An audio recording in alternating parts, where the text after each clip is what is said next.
செவி ஒன்று கேட்க, இதெல்லாம் வேற வேற எதையும் கேட்காம இறைவனை பற்றி மட்டுமே கேட்டு தெளிந்து சிந்தித்து நிட்டை கூடி வழிபாடு செய்ய வேண்டும்.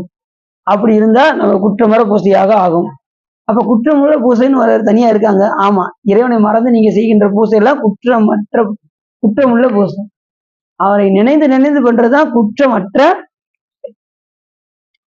பூசை. எடுத்து சிவலிங்கத்தை பார்த்தாலே உங்களுக்கு அந்த உணர்வு வரணும். சிவலிங்கத்தை பார்த்ததும் நம்ம சாதாரண ஏதோ சாமி இருக்காரு, அந்த சாமியை பார்த்தோம் போனோம் அப்படின்னு இல்லாம அந்த மூதத்தை பார்த்தாலே நமக்கு அது மேல ஒரு காதல் வரணும். காலம் உண்டாகவே அந்த மூத்தத்தை பார்த்து காதல் செய்து உய்மின் கருதறிய ஞானம் உண்டானோடு வானவரும் நான்முகனும் நிறைய ஆழம் உண்டா நீங்கள் பாண்டிப்பிரான் தன் அடியவருக்கு மூலபண்டாரம் வழங்குகின்றான் வந்து முந்திமேன்னு ஓடணும் சாமி கிட்ட தானே. ஏதோ போறேன் முதல்ல ஓடணும். முதல்ல சாமியை போய்